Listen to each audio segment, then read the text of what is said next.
Welcome everybody to the wonderful wide world of Pokemon, and we are here for a momentous, a very special episode, a very quite possibly the pinnacle of the series. And at this point, it feels like it. It feels like it. It's got a big fight feel to this episode. I wanted to do wrestling announcing voices, and then he said, "You know what? That might be overkill." But with that said, because there's just a big battle in this. With that said, once again, I am Meelz. I am here with the Platinum Shinoboy himself, Jeff. Yeah.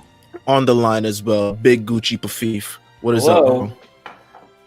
And of course, we have a special guest on the line. Obviously, if you clicked on this episode, you know we got a special guest on the line.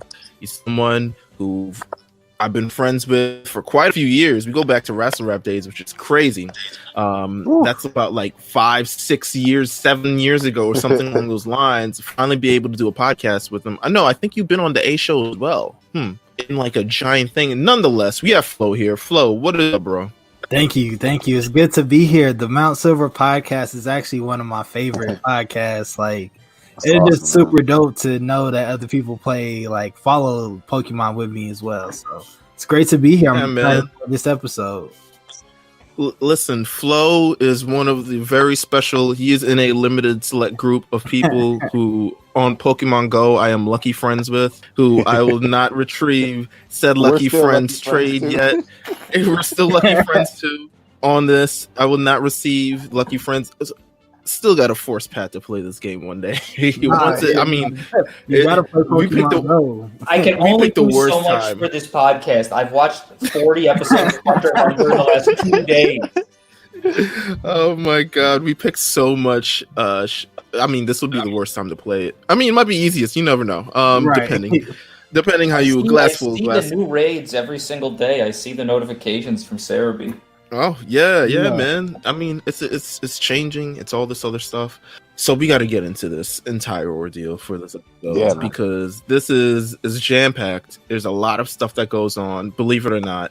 But first, before we get into that, I want to ask Flo. Listen, first time guests. Usually, for all the first time guests on this podcast, we ask, "How did you get into Pokemon? What was your entryway? What was your entry game? What was your longest lasting memory with the franchise? Talk about it." Right. So I first got into Pokemon. It was on like Fox before I went to school every morning. I watched it on Fox before I went to school. Yes, sir. And then it was like I was like in first grade, and then for that Christmas, I think it was like 97. It was either 97 or 98. I got the do y'all remember the clear? Do y'all remember this? I had this silver, this baby blue powder Game Boy. Yes. So I had that, and then I got both Pokemon Red and Blue. So I had both. I started off with both games, and then just went on from there. And it really started to get fun for me around like Silver and Gold, just because by that time I knew what I was doing. So it knew how to like pay attention to like stats and weaknesses and all that. So now I've been a fan since like the beginning. I kind of fell off in college, but like, of course, once Pokemon Let's Go came out, I started back with Pokemon Go, and then once Let's Go came out, I got the Switch for it, and so I've been back on ever since. It drags you back in. A lot of it's nostalgia based, but usually it drags you back in somehow, some way, something of the sort. But I'm first of all glad to have you here, just in general, because I know I know that you know everything. You go back just as far as we go back with this game. Correct. True Pokemon fans deserve to be on this show. Right. Absolutely. There's a rigorous screening process of Pokemon fandom. Usually it's like the questions in Blaine's gym where we ask and it's a yes or no answer. You have to know enough to be able to complain a lot. Right. Speaking of Blaine's gym, let's head over to this part of the game. All right, so the last episode, just series that we ended up, we was at Koga's gym. And sorry if you can hear a bunch of stuff outside my window. There's construction outside, but we landed up at Koga's gym, Fuchsia City. Bada bing, bada boom. He beat them by I guess Charmander. A lot of things. I don't even know if a lot of things happen. Kind of really depends on your and bless you. It kind of depends on where you're at in the game in terms of like, all right, what the hell is actually next? Because there's so many different ways you can go. You can go to Pallet Town and decide to go to Cinnabar Island. Mm-hmm. You can go to right outside Celadon City and beat that Snorlax, get the flute, get Fly, and now you really out here coasting in the game with Fly. Fly is a must-have move. It was the only HM worth having. Right. It was really the only quality of life HM. Like even Surf, to an extent, as good as it was like, okay, you know, I'm just gonna have to surf around a whole bunch of shit. Right. But flying is just like, oh my god, and I get to dodge a move, and I get to hit them after. What? This is insane. This is yeah. It was dope. Fly as hell. So, no pun intended.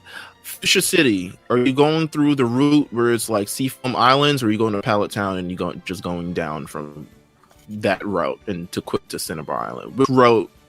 But I would go through the Seafoam Islands. So Same. that was because you had a chance to get Articuno there, if I wasn't mistaken. No, absolutely. No. Okay, and like a ton of other Pokemon you haven't seen before. Yeah, no, like right. Yeah. Here's the thing. I think you might be better off like on a second, I probably wouldn't have known to do it the first time I played, but the second time you do it, maybe you just go to Cinnabar from Pallet Town first, just so you have the fly point. Right. And then go to Seafoam from there, knowing Seafoam was hard. If you were going all the way through to catch Articuno, it was. If that was your first time there and you were able to do that, that was good on you. Right. I mean, all the trainers on the way too. I mean, if you were just trying to train before you get to your next situation, I mean, it was a good way to get it popping. But at that time too, they weren't sneaking any like other types. Like if you were surfing and you ran into somebody in the water, you know, they had water Pokemon. Like nowadays they'll sneak some shenanigans inside there. Right. Yeah. I wasn't ready for this. By the 7th gym, you actually felt like you were doing something in this game. Right. You're like, oh my god, okay, Pallet Town. I mean, I'm the one going down from Pallet Town to Cinnabar Island. I'm not going through the entire Seafoam City islands and stuff. Yeah, we all decided that we went through Seafoam while you were gone. I'm going straight down from Pallet Town. Might catch a Tangela on the way, something along those lines. Right. And then end up north. Here's Cinnabar. The thing, and Viridian does this way more when you're like, oh shit, I'm going back to Viridian City. That's crazy. But when you realize you could go back through Pallet Town in any game, it's always cool when you're like, going back kind of to the beginning. This is like entering weird territory now. Yeah, like Sword and Shield. Let me stop and talk to Mom. Just give me the same dialogue. Yo, Sword and Shield. When you have to go back to your town to end up catching a Zacian or Saramuda or whatever the hell it is. I don't remember the name. First of all, very anxiety ridden. I'm going further deeper into the fog, and I'm like, where the fuck am I going? I was a nice forward, and every time I was like, man, I'm doing something wrong. I was like, hey, come on. It's a Pokemon game. Like, just keep moving the joystick forward. Just keep going. Yeah. But it's always by that time I was so sick of Hop. Yes. I just was like, bro, what are you like good for? Like, listen, we about to total be reunited with him in quite some time. In a couple months, actually, probably a couple weeks from now, actually. It'll be days from now by the time this comes out. Right. Yeah. Well, hopefully. I mean, with that said, we head to Cinnabar Island. Cinnabar Island. It's like, it might as well be, in my opinion, like, I don't want to say a dirt clod in the middle of nowhere, but but there's not much. So here's the thing. Here's the thing with Cinnabar Island. It has so much history in terms of just like everything in that mansion, but it's also like there's an active volcano on the island, and my thing with that active volcano, and it becomes more prominent when you get to Gen 2 because apparently the volcano erupts and ruins the entire island. And the only thing that's left there is the Pokemon Center for some odd reason. But it destroyed the entire island, but the Pokemon Center is an absolute must in this like dirt clod in the middle of the ocean. But you know, it's it's probably by the time you reach this gym, it's the most unfulfilling kind of city, unless you're into like exploring the lore of Mew. You had to get and your fossil situated there too, no? Oh yeah. So that's probably it. That catching Dittos and Mewtwo's home. Yeah, I mean that's pretty much well, not Mewtwo's home, but where he was born. Yeah, that was really. You're right. I mean, there's not much much there. Yeah, I mean, I don't want to say that Cinnabar Island is a absolutely worthless place that deserves to be obliterated off the face of planet Earth. But it was. I'm sorry. But it was, and it's weird because it is like it has the fossil thing. It has like all this crazy science stuff with fossils and Mewtwo, and it has this active volcano, and it really is like the last new place that you go to before Victory Road. Right. And so it should be like kind of more epic than it is. And I think in like if they made it now, it obviously would be like much more populated. But they definitely kind of limped in on town number, I don't know, Gym 7, but town like 9 or 10 in the game. Yeah. No, I mean, the only like minor sort of issue I've had, the volcano to me looked always terrible. Yeah. And no matter what generation, I never actually felt like it was a volcano. Yeah. It was just like mountain residue or something along those lines. Like it floated off of a mountain moon or something along those lines. So I never truly felt like it was a mountain. But you go into the mansion, just with burglars and scientists, obviously, who are trying to, find nuggets or whatever the hell, try to find any treasures they can from this pretty much abandoned island. And you kind of learn the story of Mew. You learn the story of Mewtwo, which is very, very interesting. They actually reference the story of Mew and Mewtwo, actually reference real world places, which still blows my mind. It seems like something they obviously made a decision. We're 100% going to retcon this. Like the island of the place of Guyana is no longer. There's no region. Well, it's one of those things how like Surge was in the Korean War or whatever. Right. Like, It's like there's no we're not making a Guyana region of the actual game, so it's like it's no point in doing it. But it's an interesting tale. I always found that part interesting of like, oh, there are these diaries, and you see random assortments of like, oh, I discovered Mew, or I discovered Mewtwo, we created Mewtwo, oh shit, he's wildin'. Yeah, it's kind of spooky. It's awesome. Yeah, and we find out that his birthday. He's Aquarius. Yeah. Oh, yeah. Listen, Jeff holds that very in high regard when it comes to him. I do. Okay. I do, man. And an Aquarius. You find out. Well, it's actually. I guess they found out. The internet found out that all those diaries were actually written by Mr. Fuji from Lavender Town. He used to be called Dr. Fuji, and he used to do research with the gym leader of this island, Blaine. Where does this mythology come from?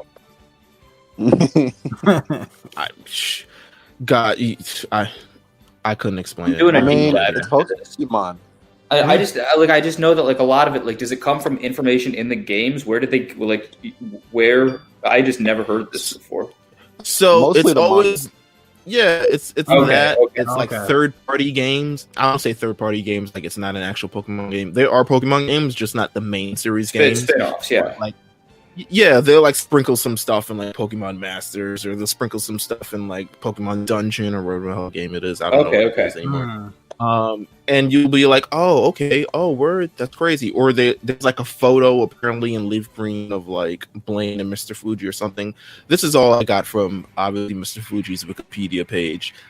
That's the only sort of or Bubblepedia page rather. That's all I can kind of reference from in terms of all this. But I thought it was very interesting. That's good. That's good. That's exactly what I was looking for, Meelz. Yeah. Cinnabar Island, Cinnabar Gym. Memorable gym? Kind of. I mean, I liked it. Yeah, I enjoyed at that it. time, fire Pokemon were awesome. I mean, Yeah. it's like they were. I mean, at that, Psychic Dragon Fire was like, yo, this is it. Yeah, that it was like one. So I was excited for that. Obviously, the Pokemon that Blaine actually has were all cool too. So I mean, yeah, I like the gym. I mean, you had the battle on the way there. It wasn't a difficult like journey to get up there, you know. Could I interest you guys in seeing if you guys can get the right answer for this quiz from Generation 1? Because each battle you had in the gym, they had a certain question that you had to go through. Yep. Right. And you got the answer correct, you were just able to go over to the next one and open that little like door type of thing. Yeah. And if you got it wrong, you had to battle the person, which isn't the worst thing on earth. Or you could just choose to battle the person. You wanted to battle the person, yeah. You know, I battled they all had Violates or Vulpixes or something along, rather. Boom! I'm gonna interest you guys. I'm gonna humor you guys. Let me say that. Let's see. Let's see what we got with these questions, and let's see if you can answer right. And try to remember when you were 8-9 years old if you could actually answer these questions right. First one: Caterpie evolves into Butterfree. Come on, man. Yes, true. Yes. Yes. I like how these are like typical actual like formatted questions. It's just like question mark at the end. That's awesome. There are 9 certified Pokemon League badges. False. Well, if you ask Gary, I mean, it depends. Yeah. Unless you're Gary. I did kind of like, I may have said this before on the show, I did kind of like we always kind of make fun of the show for, you know, being like, they finally reached the city of Porta Vista. And you're like, oh, yeah, okay, great. Dark City. But, yeah, like these fake places, and then they show Gary having, like, non-existent badges and shit. But I do like the insinuation that, like, there are more than 8. Like, you only need 8 gyms total, but there are more than 8 of them. Yeah. Like, if you want to go other places and get badges, you can.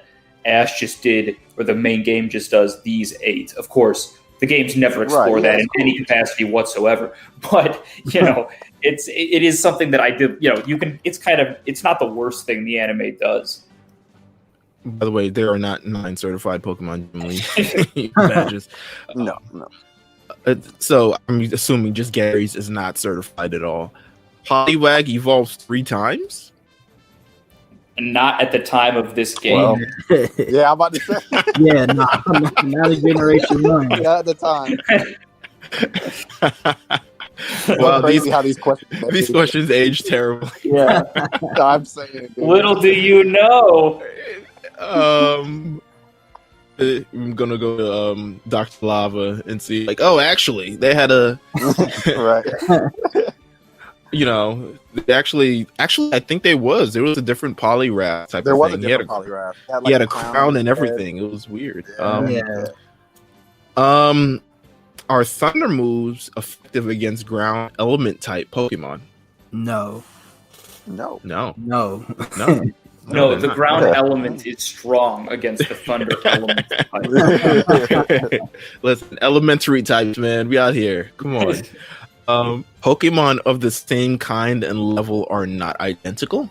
It's true. Does this game know that's true? Yeah. Like, come on. That's so weird format. I could imagine myself at 8 years old reading this, and I'm like, huh? But yeah. I'm sweating, bro. I'm sweating. I'm like reading over again. Pokemon of the same kind, and what is kind? I don't know. And I'm just it's like that literally means like it's the same Pokemon, but like terrible. Yeah. Afraid of it. And I was like, huh.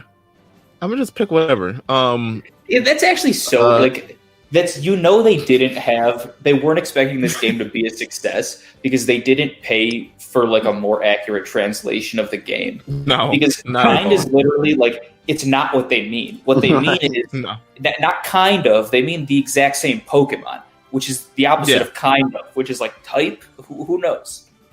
Or I don't even know. Sorry, going off on the translation grammar. It's like it's the 7th gym. Roll with it. Jesus Christ. Fuck it, we're done.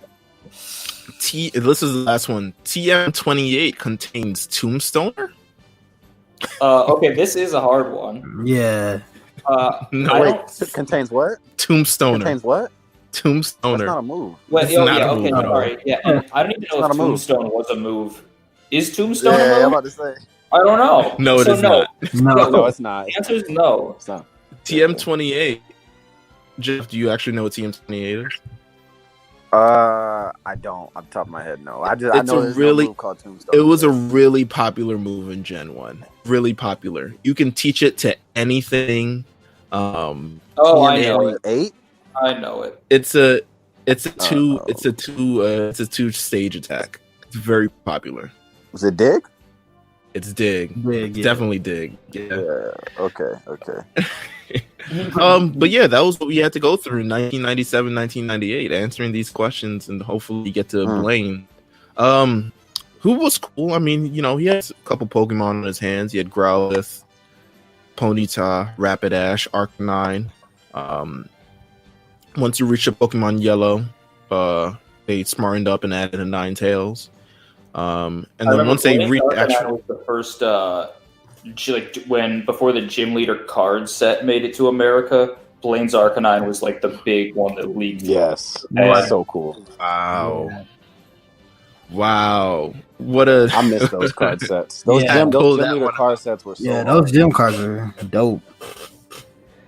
Oh my god. By the time they reached Argo and Soul Silver, it was like, you know what, we should add Magmar for branding purposes, obviously. Like, come on, like how did he originally I don't know, man. I don't understand how you didn't make the cut originally. They fumbled the ball kind of with these they did. The final stretch of Pokemon that Magmar is in, like Magmar, Electabuzz, even like Aerodactyl and all these, like there's some that aren't great. And I know why people don't love. I think Paris and Parasect are cool. I know why people don't like them, but they're cool too.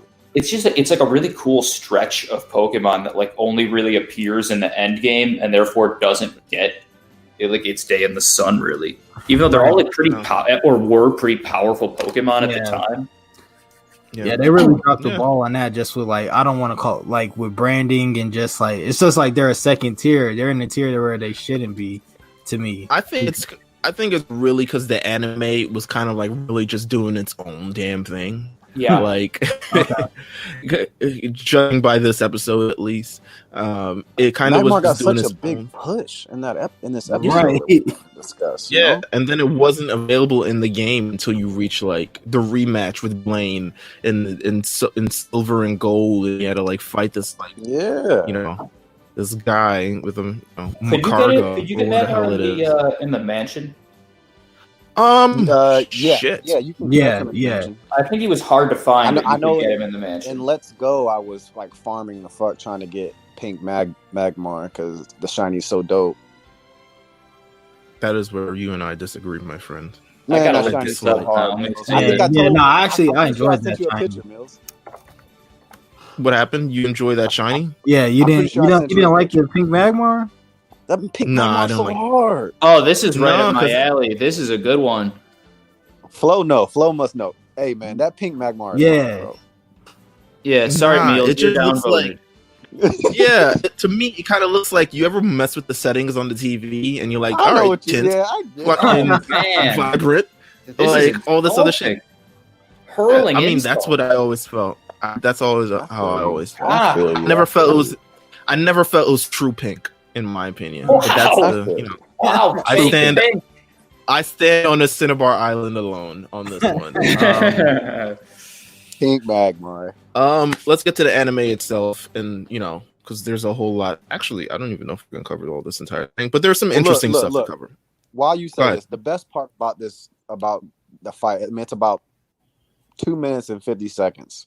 And it's crazy exciting, and that's the most important thing about this freaking episode. Oh yeah. It's a double parter. I mean, it's technically not a double parter, but I guess the gym battle starts in the first part. You kind of have to watch that first. You have to go through that entire first part to get to the things that make sense in the second part. But in terms of the entire, just this in general, this episode kind of aired. I feel like we've done our Pokemon watches. We watch and we enjoy all these episodes. And shout out to everyone who joined us for all our Pokemon watches thus far. Yes.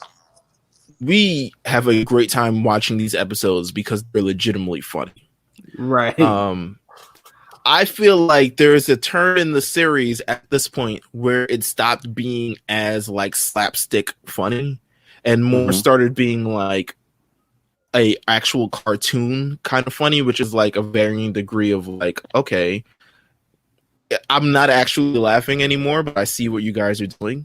Yeah. But to me, the tone of the series after that whole like that break thing, after Charmeleon evolved, and then like the entire break thing between the Paris episode and stuff like that, it kind of like the entire series kind of felt like it changed a little bit to me in terms of just like the kid nature of it all, and it became a lot more like, I don't know, I don't want to say serious because it's not serious. It became like what Pokemon is today, which is like they had to like step the actual battle part of it up and make it. It had to make.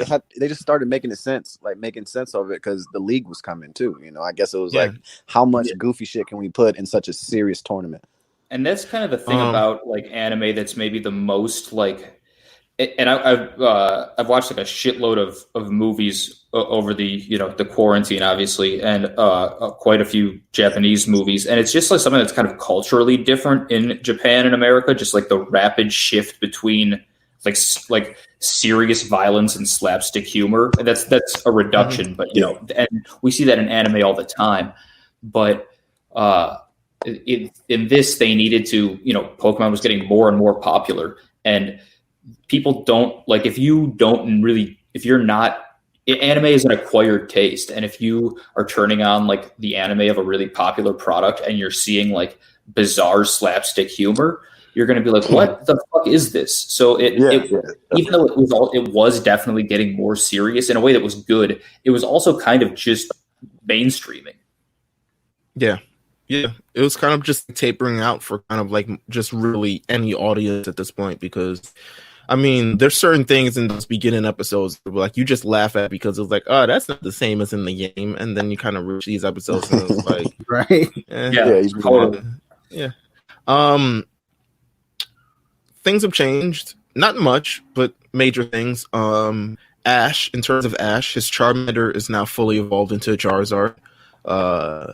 From the last episode, legitimately from the Koga episode to now, I mean, there are so many gym battles. There are so many episodes between this, but now Charmander has fully evolved into Charizard and does not care about Ash in any instance at all. Evolved too fast, too soon. I don't know how that is, but he just enjoy it while it lasts, because you will never get another final starter evolution again. Yeah, Ash doesn't care about that. Misty has got a Togepi now. So she's like more maternal now as opposed to like this bratty little girl, which I didn't really like. I mean, I felt like has Togepi ever evolved? Yes, it did. It did? I'm not sure. It did. It's way after anyone cared. Trust me. Oh, okay, cool. I was Meelz is gonna know. Yeah, it's way after anyone cared. There was a whole episode, Misty left it. Of course, it's the same Pokemon stick. It evolves to save some village of Togepis, and now the Togetic has to stay in the village to protect all the Togepis and blah, blah, blah, blah. We've all been there. Okay. Yeah. Misty also got a horsey, so that's fun. Took a while. Brock is Brock. It's so funny that like someone getting a Pokemon of their signature type in the anime is like shocking. Yeah, it's like a landmark event. Oh my god, Brock is still Brock. First in our at least episodes of carrying this out, the first time we see Gary, and we get a cover an episode of Gary in it, and he is man. He is an asshole as advertised. Right. But we all love Gary, though. Right. Everyone loves Gary. When Gary was talking cash shit to them. What are these losers doing here? Like, here's why everybody actually loves Gary. Because listen to how we like talk about Ash when we watch this show. He's a total fucking idiot. Right. And like, if you were playing the game and you were like, if you were in the game, the type of trainer that Ash is in the show, you would suck at the game. everybody wants to be Gary in the actual playing of the game. You want to be like an actual good trainer. Right. This man Gary has 12 badges, drives a Rolls Royce, always has girls around, right? Always has dope ass Pokemon, and they love him. His Pokemon don't hate him. No, he's a legit trainer. Like he cares. Like he cares about winning. But he also he has that Ash thing where he's pals with Pokemon, but he's really about this winning shit. Like he wants to know every strategy there is. He's not a goof. Right. He was the first trainer to do load management. That's right.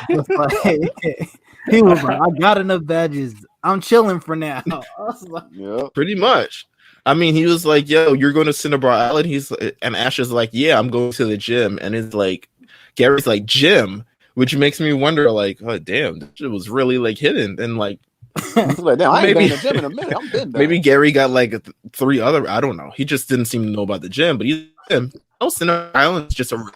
Gary started with Eevee, confirmed, right? He started with Eevee, confirmed? I don't think it's confirmed. He didn't start with... Actually, his starter ends up being... the starter that's revealed end up being Squirtle.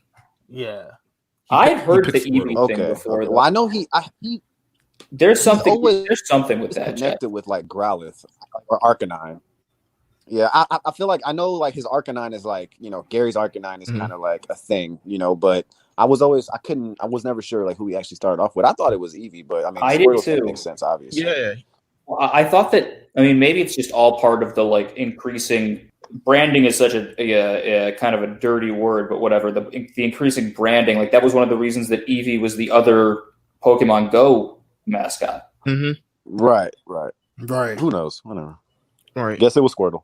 Yeah, he started with Squirtle. Unfortunately, he started with Squirtle. There was this it was a big reveal in the Johto League. It's like, oh my god, he's like, I gotta start off with the Pokemon I started with, and everyone's like, blast. And then it was fucking Blastoise. That's boring. His Blastoise loses to Charizard, to Ash's Charizard, which is insane. Not in 1,000 years. Yeah, reckless. Especially coming from Gary. Also, recurring character in this anime that they introduced all after the fact, Jigglypuff. Yeah. Right. Singing. Everyone loves singing it. Jigglypuff changed the culture, bro. Yeah, the show, we talk about this all the time. The show got people over. Jigglypuff is one of them. Yeah. Jigglypuff was like, oh yeah, no, girls in this game too. Hold up. So Jigglypuff came in, obviously does the sing. She loves singing, but doesn't realize the singing puts everyone to sleep, and then she draws on everyone's faces, which is here's why Jigglypuff is amazing. Jigglypuff has been canon. The same Jigglypuff has been canon in the live action movie, the anime, and the video game. I mean, I don't know what more you can. I mean, Pikachu, similar thing, but detective. This Jigglypuff has been the same gimmick from the get. And it's such a weird, like, specific gimmick that actually people recognize. Like, its microphone is also a permanent marker.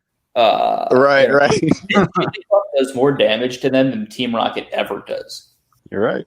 Right. Jigglypuff last known appearance, get this, in the anime. It shows up at the end of the Sun and Moon anime, which is wild. Which means the original Jigglypuff. Oh my god! Wow. See, man, which means it's got longevity of 20 years of entertainment. I totally forgot. I feel so disrespected. Super Smash Brothers. They put fucking Jigglypuff in Super Smash Brothers. Yeah, of course. I thought you said that. Jeff. I thought you said that earlier. Oh man, well if I did, I don't. Dude, that's amazing. They really they pushed the envelope. And honestly, in Super Smash Melee, not to get too deep here, but the final event match in Melee, you had to fight Giga Bowser, Ganondorf, and Mewtwo. And the best person to do it with was Jigglypuff because of the sleeping move. That's right. Jigglypuff's one of the better fighters in Melee, actually, competitively. Ugh, wow. I don't really know what I haven't played Brawl enough to know how she is in that, but listen, Jigglypuff is over. It's over like Rover. We got. I think we've done. This is the only part that's gonna have an anime. This Jigglypuff Hall of Famer, obviously. We respect you. First ballot. Cinnabar Island. They get to Cinnabar Island, and apparently it's a tourist attraction, which is insane and totally different from the actual game itself. Right. Yeah. First of all, they tourist attraction because of all the hot springs, completely ignoring the fact there's also an active volcano on the island. But tourist attraction, people just love hot springs, and they just want to travel out their way to experience these hot springs, despite the danger of a volcano behind them. They're trying to find a place to sleep, etc. Shenanigans, not the good shenanigans, not the no, not good ones. Not the good ones. It's the more the damn. I really wrote this.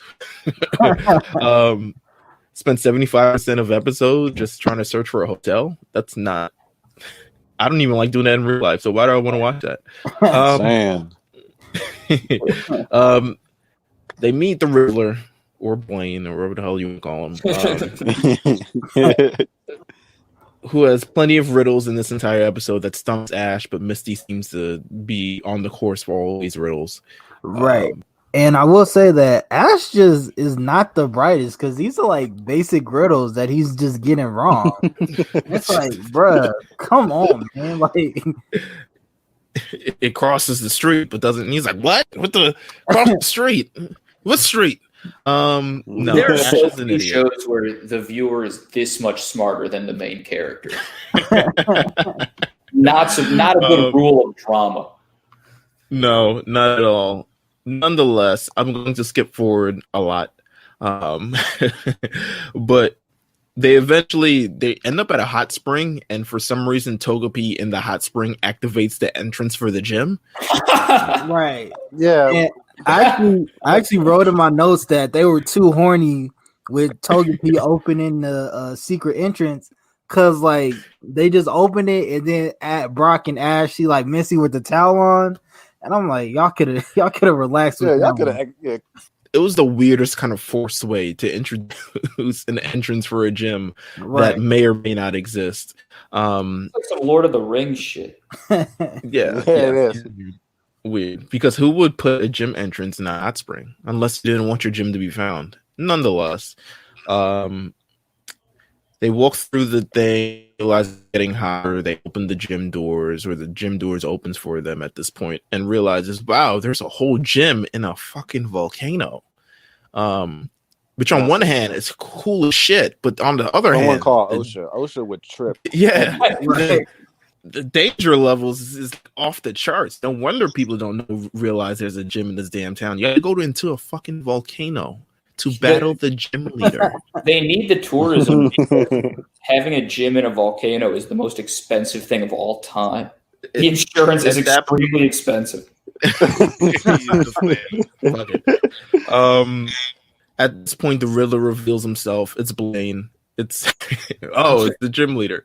Which is weird because not only like the disguise takes off, his voice was also disguised. It becomes like it becomes like this weird like and actually I'm the gym leader.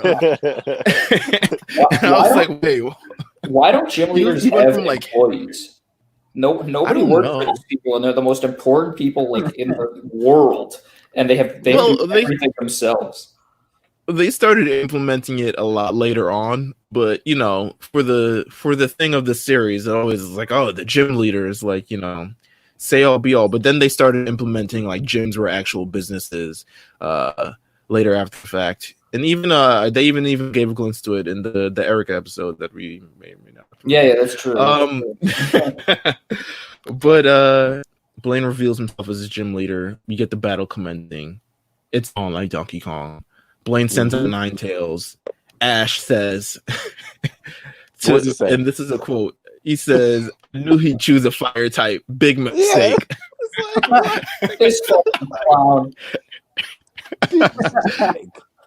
Who's he pull out? He pulls out Squirtle. Who gets one-shotted by a fire spin. Right. And I was like, I wrote in my notes that you trained your Squirtle. Right. Go ahead. Squirtle losing to like fire spin is nuts. But I get it. Like it's a Squirtle. Like it's HP's low, Ash. Like, what are you doing? No, it's a fucking Squirtle, bro. Like stop. Like stop what you're doing right now and realize what you're doing. But to be fair, you look at Ash's team. He has Squirtle, Charizard, Pikachu, Pidgeotto. I don't even remember who the other one was. If there was another one. He's not in the best. I don't think for this actual gym, you always, for some reason, sometimes you'll reach that gym where you realize that none of the Pokemon on your team are actually probably even good for this gym. Yeah, right. You'll reach it as like, damn, I don't have a single like you. There have been times I've reached a fire gym and I was like, damn, I don't have a single fucking. Or I'll reach a water gym. And I'm like, I don't have a grass Pokemon or electric Pokemon on my team at all. Right. Like that happened to me versus who was it? My man from Sinnoh, Crasher Wake. There we go. I was like, damn. But luckily, it was just it's a Weasel and Floatzel and stuff like that. So it wasn't too hard. But he eventually reached the gym, and I think that's what it was. He got shotted, and his Squirtle got one-shotted. I don't know how he just didn't just crumble up into a ball and just because it seemed like that was his only strategy. No. So, Ash sends out Pikachu. Oh no, actually, Blaine sends out Rhydon. Oh yeah, Blaine sends out Rhydon, which is like, oh wow. OP. Okay. Rhydon was OP at this point in time. So right, Horndrill. What? Come on, Horndrill. Ash sends out Charizard. Charizard refused to battle because he was like, as much as 50 right now. Yeah, as much as we don't respect Ash, Charizard is just like, yo, you don't got enough badges to even talk to me right now. Right, basically, that's it. That's right. He had to beat Blaine to get Charizard to pay attention. So out of all the Pokemon he sends out, Pikachu subs in. Not like Bulbasaur or anything of the rather. Nah. He says, you know what, Pikachu, you're in. And the legendary meme of the aim for the horn, which Brock does his best to explain it. I don't know how, because he's a rock type trainer himself, so I don't even know how you piece that together. Right. It's like the crazy thing about that whole is again, the series and the video game not having anything in common sometimes. It's just like they made us answer a question if electric Pokemon can attack ground. Right. And then here's Brock trying to, teach Pikachu where to. It acts like a lightning rod.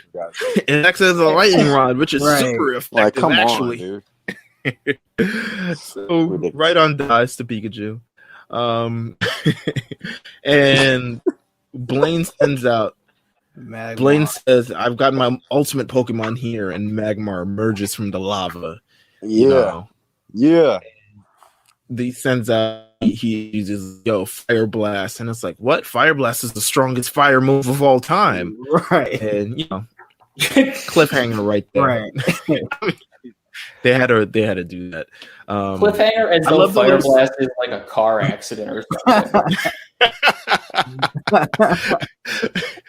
No, because they only it's like the Fire Blast shit used to always it looked like fucking Blair Witch Project. Right. It's like it's a Japanese symbol for something, I'm sure.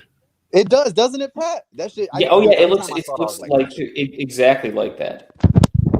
I'm sure it's a Japanese thing for something. But nonetheless, Fire Blast, cliffhanger. Will Pikachu survive the Fire Blast? And then, right. Who's watching this? Like, it would be crazy if Pikachu died. I remember at the time as a kid, I probably was like, dang, I wonder if he's gonna make it. Like, yeah. What? Why would they say this? Eventually Pikachu I guess he falls off, or at least he falls off the actual stadium stage, so he doesn't actually die, but he's coming dangerously close to it.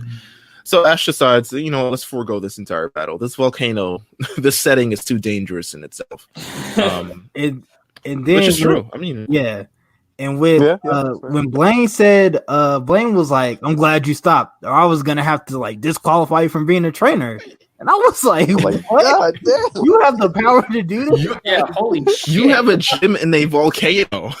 Like, take away his gym, and he's like secretly operated it too, because everyone ain't pulling rank, man. You pulling rank. Yeah, everyone's in the assumption there's no gym in this damn island. But you know what? You know what? Eventually, Blaine, I used to work with Mr. Fuji. I can do what I want to do now. Yeah, I mean, you got Mr. Fuji clout, even though Mr. Fuji does not appear in a single episode in his damn shame. Should have been a legendary episode. Yeah, for real. But he gets what's coming to him because Team Rocket shows up and it's like, you know where we need to steal all the Pokemon from? This volcano. Of course. And I have a question for y'all. Did the Pokemon in that lab actually look strong? Like, I wasn't really impressed with them. It was like a Hitmonchan. I was like, they're always after like some bogus shit that they can just catch themselves. It's like, yo, we got to fill quota. We don't got time to it's like, have they ever just like tried to catch things on their own? I mean, it's always 2 or 3 against 1. I mean, they got a Meowth and Jesse and James both have their own Pokemon. It's like, y'all just can't just beat up Pokemon on the low. Right. At this point, if they managed to if they'd caught a single Pokemon over the course of the show, they would have been more successful than they have been up to this point. Right. Absolutely. Yeah. Because they've done absolutely zero. Yeah, nah. They haven't really sequestered any capture and captured any Pokemon and kind of delivered it to the boss. But nonetheless, they try to freeze the volcano. They just shoot missiles of ice through the volcano. I'm speeding up. We got to get to the main event. At some point. Because all of this is still like precursor stuff that's building up to this one moment. It's wild. Yeah. It has to be one of the worst plans to attack a volcano ever. Use ice. Right. So apparently, ice is making all the rocks expand because they're frozen. And because they're expanding, now all the lava is going to seep out and actually destroy the entire island. And because Blaine is such worried about the economy of Cinnabar Island, he decides, Magmar got to stop this entire thing. Ash and Misty, Brock also end up down there as well. And now there's this whole sequence of Pokemon throwing rocks to stop this lava. And the lava doesn't look like lava; it just looks like red water. Right. But, I never truly felt the cartoonish, element of danger watching this lava. I was like, oh, it looks kind of looks cheesy. I don't know. That's not hot. Yeah, is it hot? I don't know. Magmar just swan dived out of it. I don't know. It was like SpaghettiOs red. Yeah. It was like SpaghettiOs. Oh red. yeah, it was like SpaghettiOs. Easily, yes, 100%. They block everything with rocks, and they save the gym. And now they're like, okay, we'll do one more battle, but now we got to do it on top of the volcano, as if danger wasn't already an element in this entire gym. Right. This is some Kaiba now shit. They're at the now they're at the top of volcano, and it's like, listen, all areas of volcano is open when it comes to my gym. Volcano, on top of the volcano, around the volcano, as long as it has the word volcano in it. It's mine. It belongs to me. Charizard, in some instance, he shows, I don't know, I guess he has a minuscule amount of respect for Magmar for throwing all those rocks. He's like, yo, he's really throwing them rocks. So, I fuck with this guy. He's the fire type. And once again, Ash is proving that he's just like an idiot, because he was going to send Pikachu out there on top of a volcano. And it's like, I was like, bro, what are you thinking? Like, listen, he's not. That's what he's not. But nonetheless, Charizard decides, I'm going to battle this one. And we get the epic Magmar versus Charizard battle. Yeah.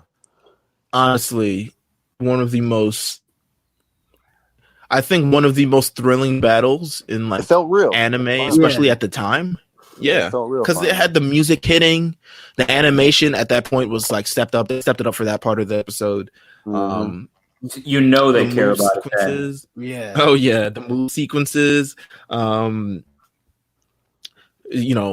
Magmar sends out a fire blast. Charizard is like holding on to it. He's like, actually, like a command. Right. It's like he's like, they're like, oh shit, this is some throws the fire blast over his head. Like, see, here's my thing. This destroys the moon. This is how I knew it was serious, because Pokemon, usually when they're about to, like, if you guys notice these episodes where like it's a regular battle going on, they rarely show the other Pokemon hitting the other Pokemon. Like, it's like a quick cutscene and the other Pokemon's flying. Or this time you see the grapples, you see them, you see the the moves hit each other. I was like, damn, they really doing it. Magmar has got Charizard in a whole full Nelson and drags him to the depths of the lava. Ash is crying, thinks Charizard's dead. Ash was crying like 3 seconds in. I was like, bruh. He was like, no, Charizard, it's my only one. So they're in the lava and there's no sounds until Misty is like, oh, there's something bubbling. And then Charizard realizes this has wings. And also, I guess there was no threat involved because they're fire types. And apparently fire types aren't affected by lava at all. Yeah, like, if you're a fire type, you can open your eyes in lava. Yeah. So, they're fighting. Magmar, he's on the back of Charizard. Charizard flies up into seemingly the ozone layer at this point. Like, I don't know how far he flew up. He's like flew up into space, damn near close to it. And Ash says this. He's like, yes, an aerial submission attack. I'm like, whoa, okay. All right. Aerial. Ash knows the word aerial. Okay. Yeah, aerial submission attack. It's really just a seismic toss. But seismic toss debuts by far. Do you remember seismic toss in the game? Yeah, it had one of the biggest animations besides Hyper Beam. Yeah, it was a crazy animation. Seismic toss in the first generation game trapped your opponent in a black ball, and then it just threw them up in the air, and then it brought them back down. That's it. And that was I remember the orb. Yes, the black orb is it's in itself. I guess it's a moment, and apparently seismic toss deals out damage by your level or their level or something along the rather. But this seismic toss took it to a whole new level. I mean, they're up in the stars. Charizard is floating around the earth. It's a big time animation. It's huge. It's huge. Charizard legitimately tosses Magmar down from altitudes up in the sky. Magmar is racing. He's like flying down. You can see that, like, how rocket ships, when they're like approaching the atmosphere and you see the little thing, the heat shit around them. Mm-hmm. That's what happened to Magmar, and he right into the lava. Now at this point, the lava should have splashed up and killed everyone. I mean, at this point, realistically, if we're being realistic here, but it only elicits an explosion. And Magmar hops back onto his thing. Charizard hops back onto his thing. They have a little stare down moment because anime battles. The dramatics, the dramatics, and then Magmar faints. And Charizard wins. Out. And that is the battle of all battles. Honestly, we talk about this battle. It's legitimately still one of the best battles in anime. I mean, in the Pokemon anime, it's really good. Yeah, it's really kind of like one of the peak moments of like, okay. Because at this point, I mean, you go through, I think the last major battle that we actually covered on this episode was the Raichu versus Pikachu thing. And that told a story of like, oh, strategy is important. This one was, I think, more so the standard conventional, like, oh shit, this is like some real, like, this could be held up against two powerhouses. Yeah, this could be held up against some of the other anime battles. I mean, you got Dragon Ball Z on, Yu Yu Hakusho, a lot of things on in the Japanese anime world going on at the same time. And these battles where they kind of like using powers and all types of other things, and you don't have, I mean, you have special powers for Pokemon, but you're kind of able to showcase that through this episode, which is something kind of very, very rare at this point. And it isn't really seen again, quite honestly, until like a million episodes later. But Ash earned the Volcano badge, but not Charizard's respect. Yep. So But and that is kind of the end of the entire ordeal. It took a while to get there. They made us earn those that 3 minutes, 2.5 those 3 minutes of glory with this battle. But was it worth it? Yeah, it's awesome. It's awesome. It still holds up today. You talk about this battle, and I think every kid who was in that era who grew up on Pokemon remembers this battle to this day. It is the GOAT battle. It just is what it is. It helped push Magmar in the future too. I think Magmar this helps Magmar's case as well. I know Meelz, you love Magmar. I love a Magmortar, man. Come on. I mean, in Pokemon Go it's kind of trash, unfortunately, but like I love Magmortar. Right. But that's this episode. First of all, I want to thank Flo for joining us on this episode and recapping, quite honestly, the most exciting moment in Pokemon thus far. Thank y'all for having me. Yeah, man, absolutely, bro. And we still got the 8th gym battle, which is as much shenanigans as we've seen before. Yeah. But boom, that is this episode of Mount Silver. We want to thank you guys for tuning in. Thank you guys for listening. Thank you guys for staying up to date, and make sure hopefully you're watching these episodes along with us. And once again, thank Flo for showing up, dropping gems on this episode. Where can they follow you? Follow me on all social media platforms at Flo's My Hero. Boom. The branding is strong. Yes, sir. But with that said, we'll see you guys next time. Stay subscribed to look out on RNC. Got a lot more content coming. Got a lot more Mount Silver coming. We'll see you guys next week. Take care. Peace.